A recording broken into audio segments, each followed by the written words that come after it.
Hello and welcome to our brand new show, Firstpost Spotlight, where we bring you stories that matter to you from all across the world. From breaking news to the day's biggest controversies, we shed light on issues that shape our world. I'm Alison Lagrange, live from Durban, South Africa. Let's begin with the top headlines. Ukraine launches a major drone and missile strike in Russia's border regions, damaging a gas facility, industrial sites and forcing schools to close in the Bryansk region. The U.S. Justice Department releases a report by a special counsel that says Donald Trump would have been convicted for crimes over his attempt to overturn the 2020 election result had he not won the 2024 race. NATO leaders from the Baltic countries meet in Helsinki to boost security following the suspected sabotage of undersea cables, widely blamed on Russia. At least 120 people were killed in shelling near Sudan's capital Khartoum as fighting between the army and the paramilitary RSF escalates across the country. And TikTok rejects reports claiming China is exploring potential sale of TikTok's US operations to billionaire Elon Musk, calls it pure fiction.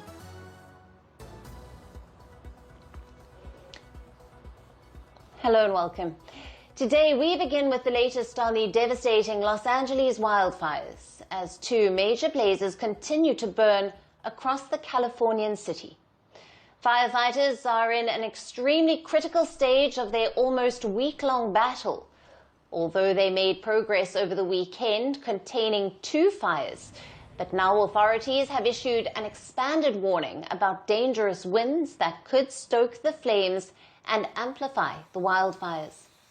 The fires are already among the most destructive in the history of Los Angeles.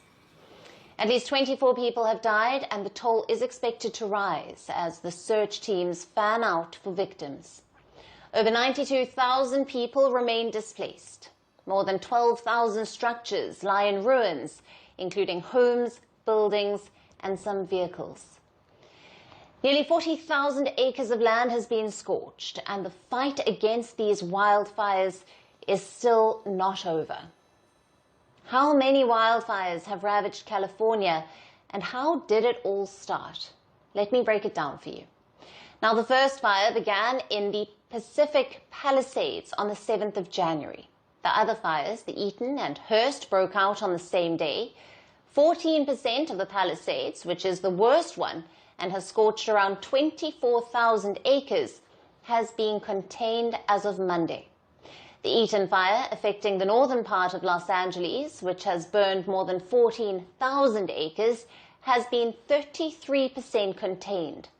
And Hearst, which grew to nearly 800 acres, is almost fully contained.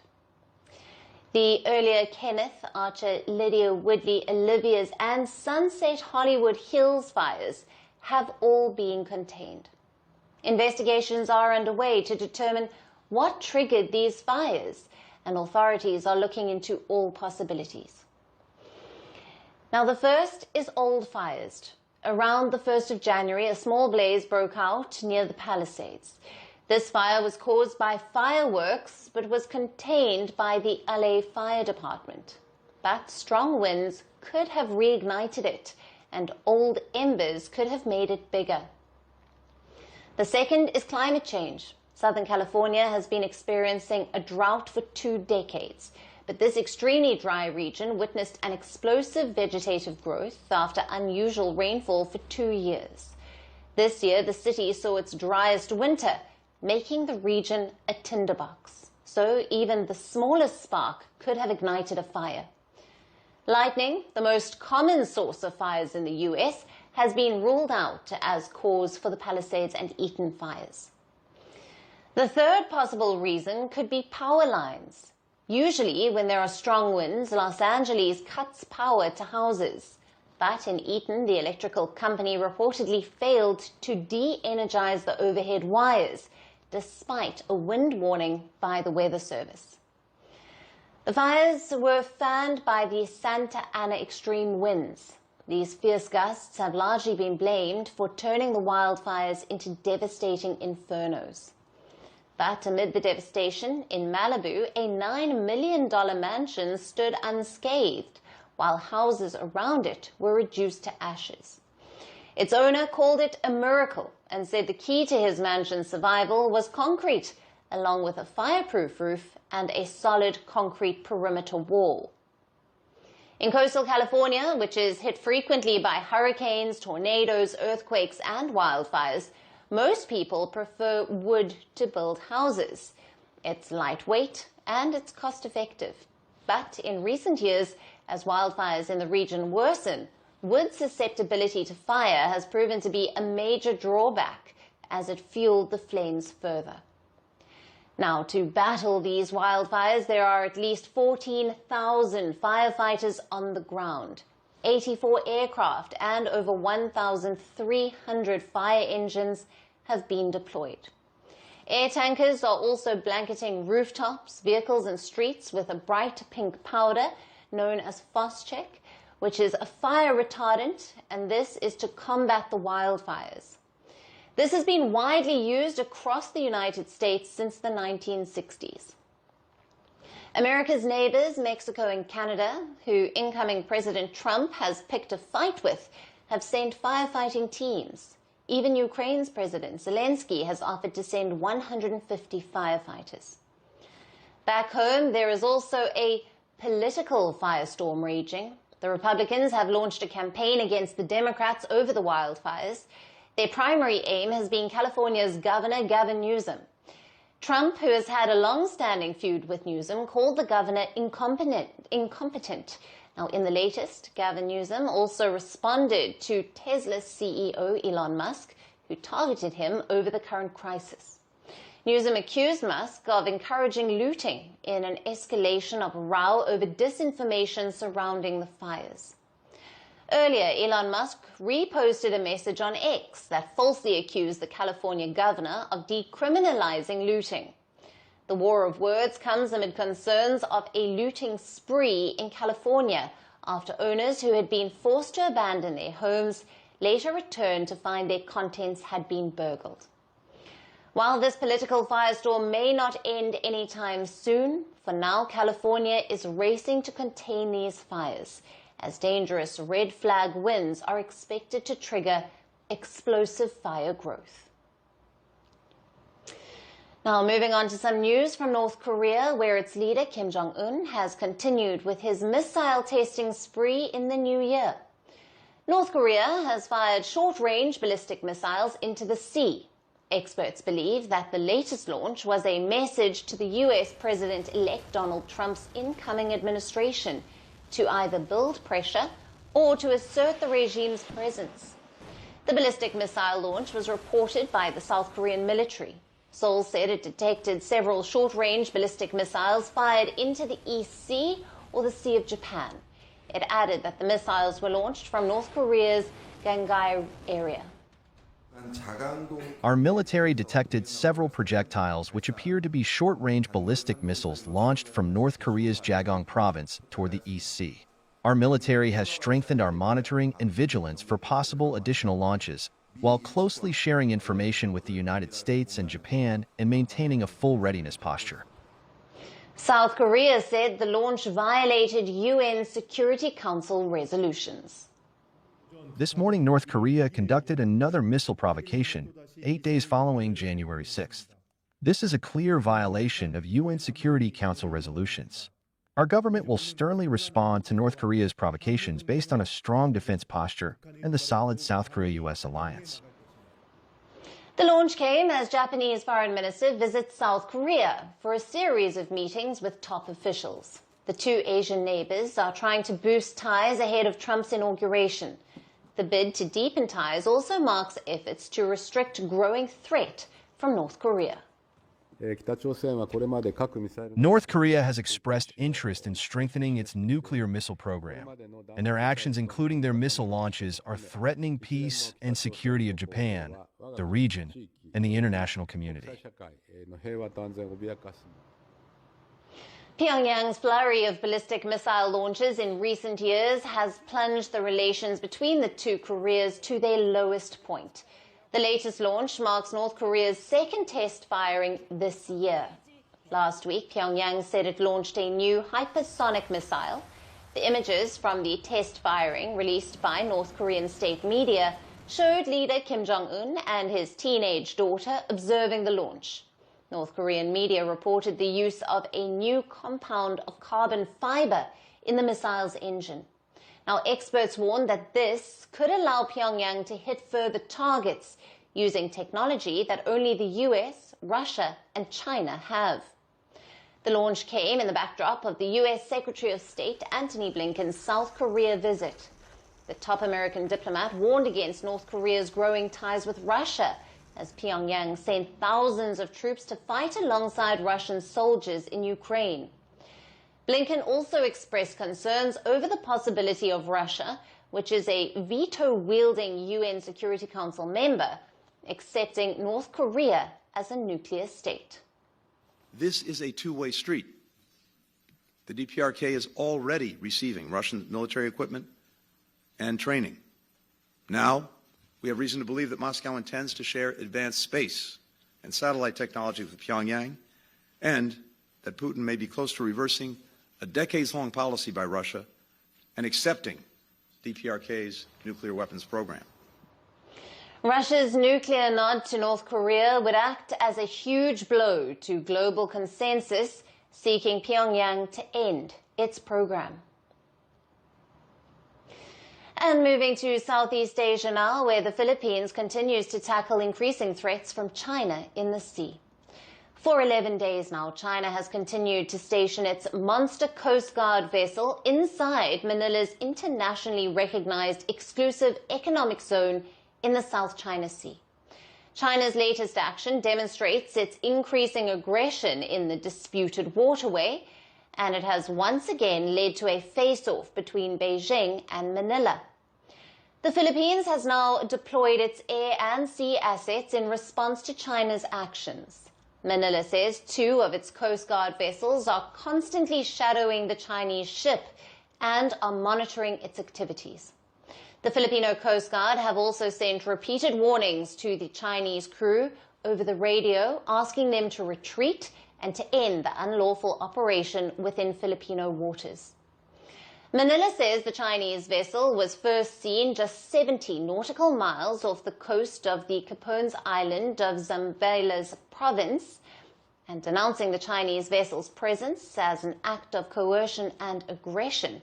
Manila said that Beijing was attempting to intimidate the Filipino fishermen and to deprive them of their legitimate livelihood in their own country. The Filipino Coast Guard said that they will not allow Beijing to normalize the illegal deployment of Chinese Coast Guard in the region. Now, the Chinese monster ship that has entered the Filipino exclusive economic zone is armed with anti-aircraft guns and extended fuel storage capacities. The 165-meter-long ship is capable of undertaking elaborate missions. There are also concerns over whether China is looking for a long-haul stay inside the Filipino exclusive economic zone. Beijing claims its actions in the region are fully justified and in full accordance with the law. But its claim stands on thin ice. According to an international tribunal's ruling in 2016, China's claims to large swathes of the waterways in the region have no basis. Beijing continues its relentless violation of the International Tribunal's 2016 ruling. Earlier in November of 2024, the Filipino President Marcos signed into law the Maritime Zones Act, which defines Manila's exclusive economic zone among other maritime features. Beijing called Manila's internal maritime law as a unilateral move. China's maritime expansion in the region continues to threaten not just the Philippines, but also the exclusive economic zones of 4 other countries, including Brunei, Indonesia, Malaysia, and Vietnam. The deployment of this monster ship is only the latest in a series of expansionist steps that China has taken in recent years. The question remains, for how long can China continue to keep its maritime belligerence above the international law. And could space be the next battleground? The answer is yes. With world powers intensifying militarization of space, experts say it will be the battlefield for future warfare. And China is preparing well in advance for this. In the latest, Chinese scientists have conducted a simulation operation targeting billionaire Elon Musk's Starlink satellite network. These Chinese scientists said that Starlink is not as invulnerable as thought. They claim that China can approach 1,400 Starlink satellites in just 12 hours, just using 99 satellites, and can complete its action plan in less than 2 minutes. These Chinese satellites on a hunting mission could be equipped with lasers, microwaves, and other devices to conduct reconnaissance, tracking, and other operations. But why Elon Musk's Starlink? China sees the militarization of space as a significant threat to its security. SpaceX founder Elon Musk has launched more than 6,700 Starlink satellites so far and is expected to increase that number into the tens of thousands in the coming years. Another reason is the impact of these satellites on the battlefield. Now, shortly after Russian troops invaded Ukraine, Kiev asked Musk to activate Starlink satellites for use in Ukraine, and Musk complied. The system provided faster internet connection by connecting portable user terminals to low-orbit satellites. And this gave Ukraine an advantage on the battlefield and forced Moscow to devise new tactics for detecting and neutralizing Starlink signals. How does this bother China? Beijing has vowed to unify the island of Taiwan with the Chinese mainland. However, China's military action could be significantly impeded if Taiwan is granted the Starlink satellite network. Now, tracking such a vast constellation like that of Starlink with a small number of satellites was once deemed impossible, but not anymore for Chinese scientists. They claim to have developed an unprecedented technology that enables computers at Ground Control Center to generate an action plan in less than 2 minutes. Now, this method, developed by the Chinese scientists, was inspired by the hunting behavior of whales, which work together in vast waters to channel small fish into their mouths, while ensuring the process takes the shortest amount of time to conserve energy. A team of Chinese scientists claim to have developed a new binary artificial intelligence algorithm that allows their satellites to accurately mimic the whales and thus hunt Starlink. China is also building giant satellite constellations like that of Starlink. The Qianfan Mega Constellation Project, also known as G60, was initiated in 2023. Now, China aims to set up over 15,000 low Earth orbit satellites, challenging Starlink. The first batch of the G60 satellites was sent into orbit in August last year. And they have simulated a space operation as well. But if these satellite constellations actually attack each other, it would generate a large amount of debris threatening other space assets, and also risk the safety of the international space stations. And that's all we have on the show for today. We will see you again tomorrow at the same time. Thanks for watching. Stay tuned to Firstpost. From breaking news to the day's biggest controversies, shedding light on the world's top headlines, detailed analysis on the stories that matter the most to you. Catch it all on Spotlight at 6 p.m. India time and 12:30 GMT, only on Firstpost.